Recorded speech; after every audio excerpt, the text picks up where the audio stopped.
Welcome back, everybody. So today I managed to go undefeated still at locals.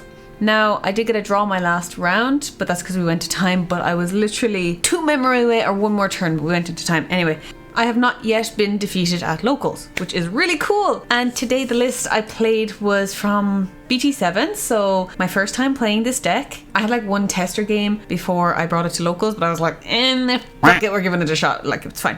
It will probably be my most competitive deck that I will play this format, and I'm so excited to continue like exploring the deck itself and like changing things in it. In general, this deck is fucking cracked. Like, I love it. I love it so much. It's girls and planes. Like, let's get into deck profile and I'll explain my matchups and stuff like that as well. Make sure to go to topdecktcg.com and use code BULBAID10 for 10% off your next purchase. I am only playing 4 eggs in this deck, and it is Upamon.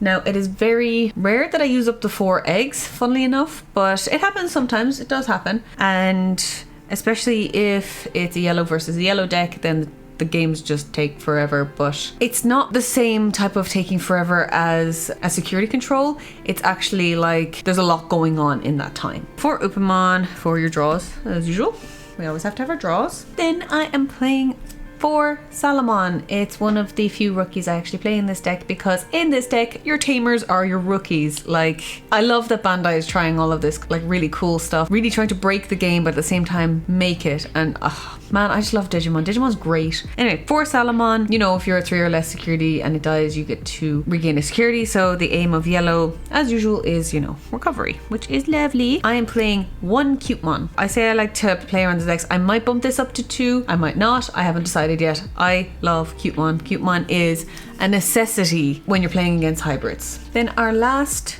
rookie in the deck is the most important card in your deck, Bokumon. Bokumon is absolutely fucking insane. Like, I'm not even saying that. This card is stupidly cracked, and he's the best boy ever. When you play him, you reveal the top 5 cards of your deck. You can add 1 card with hybrid or 10 warriors in its type and a tamer. So straight off the bat, you're getting your resources. But that's not even the best part of Bokumon. When one of your tamers digivolves, gain 2 memory. Let that sink in for a second. Gain 2 memory when one of your tamers digivolves. What the fuck is this deck? A hybrid deck. Your tamers are your rookies. So every time, now it is once per turn, but every time you digivolve onto one of your tamers, if you have Bokumon on board, you get to gain 2 memory, which means your hybrid cards are free. I think maybe Gazimons and those types of rookies are going to be popping up all over the place. I might actually take in a Gazimon or 2 in here as well for when I'm going against other hybrid decks. I'm playing for Kazemon. She is a Lobomon essentially. She's a 2 cost onto a tamer. So when you digivolve her onto a tamer, if you have a Bokumon on field, it's free. Madness. The other level 4 I'm playing is the Zephyrman. Now, she actually has some stuff. She actually does some stuff. She's also a hybrid card. So she's also a 2 cost to digivolve onto a tamer. So again, she's free with Pokemon, which is, it's just so good. It's stupid. If you have a card with hybrid in its traits, or if you have a Zoe in this card's Digivolution line, all of your security Digimon get plus 3000 DP for the turn. So it's a nice little effect that makes people a little less likely to be just swinging freely into your security in the first place. It's a pretty decent card. Like, I mean, how bad? And also you can digivolve her onto level 4s as well. So you can digivolve her onto the Kazemon or onto herself, which is another cool, if you're like trying to dig for resources, because it's only a 1 cost to digivolve onto a level 4. So I have often used her literally just to dig for some resources with the 1 memory. Now, the main girl of our deck. The reason this deck is so stupidly good is our Jet Zephyrman. And the Jet Zephyrman is also the reason that people are going to be playing cards like Cutemon to stop the reduction of Digivolution cost. You digivolve her onto probably your Zephyrman or your Kazemon usually. Well, they're kind of the only 2 targets in this deck, so yes, that's who you're digivolving it onto. So if you are digivolving Jet Zephyrman onto a card with a tamer in its Digivolution trait, you get to reduce the memory cost by 2. So she usually costs 3 and now she costs 1.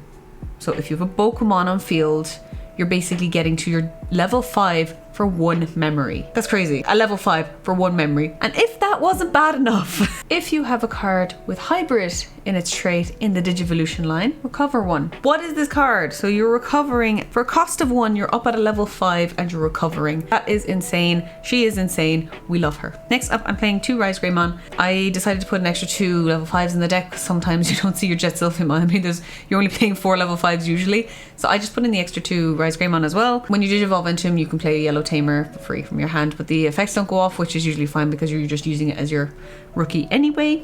But it's a nice card. And if you have 3 or more, his inherent effects is good as well. If you have 3 or more Tamers on board, which a lot of the time you surprisingly do, you get an extra security attack for your level 6 Digimon. Now on to the level 6 Digimons.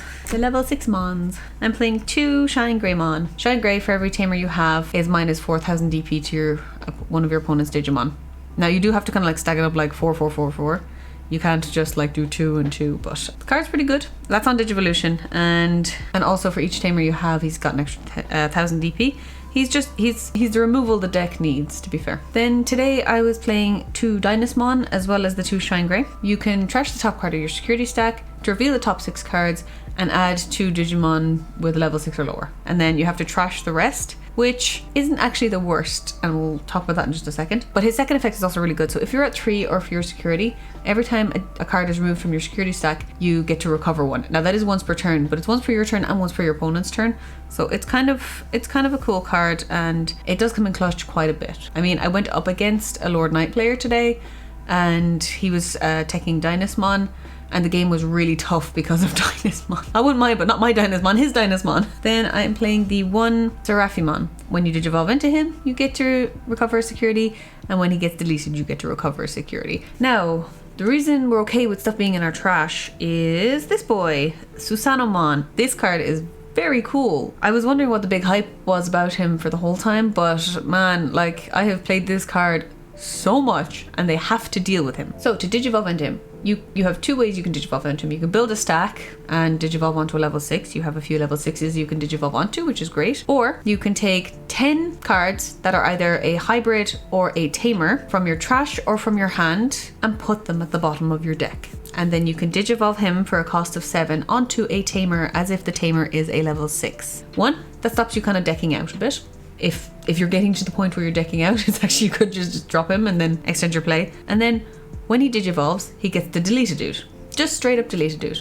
Doesn't matter what his DP is or anything, just deleted dude. And on top of all of that, he has security attack +2. They have to deal with him. You have to deal with this card when it's on board, and it's insane. It's a really good card. Now we're on to our Tamers, or in this deck, our rookies, I guess. Starting off, we are playing 4 of the Zoe, a really good tamer. She's basically TK, except instead of being able to add any yellow Digimon, you can add hybrids. You can also add 10 warriors, but you can add hybrids. Such a shame that Susanomon isn't a 10 warriors. I think that would just make him 10 times more cracked. And then she actually has an inherent effect because you tend to Digivolve onto her quite a bit, which is all of your security Digimon get plus 3000 DP. So again, you don't want to be swinging in to the security when the chances of you dying to security are now so much higher than they were before, especially if you have the Zephyrman on top of her. Like, that's an extra 6000 DP straight off the bat to the Digimon in your security. Now, my security is always full of Tamers, so here's what it is. Next up, I'm playing 4 TK. He's a memory fixer. You can search your security stack for cards you need. He's just an all-around good tamer that we use as a Digimon, essentially, as a rookie. Then I'm playing 4 TK and carry. A little bit of extra memory gain if you have less security than your opponent. And also, when one of your Digimon attacks, you can suspend this tamer to give one of your opponent's Digimon minus 1000 DP, which could be the difference between you being able to swing over a Digimon or not, which can come up quite a bit. And then the last of my Tamers is 2 TK. He's just like a 2-drop rookie, but he does give all of your security Digimon an extra 2000 DP, which is really cool. Now I'm playing some option cards, of course. I am playing 3 Wyvern's Breath for the minus 15,000 DP, and I'm playing 2 Spyro Masquerade to get rid of the smaller dudes, and 1 Reinforcing Memory Boost because the card is really good and I would actually play it at more if I was allowed to play it at more, which is totally fine. This is my list. That is how I've currently gone undefeated in Digimon. Although I don't know how I managed last week with Eosmon, but I did. So as usual, let me know what you think of the deck. What are you going to be playing in BT7? I still don't know what decks I'm going to be building or what I'm going to be playing. Next on my list though is Cherubimon because I love the big purple rabbit. He is beautiful. He's Barney in rabbit form. I will see you all in the next video, and good luck in BT7. Bye.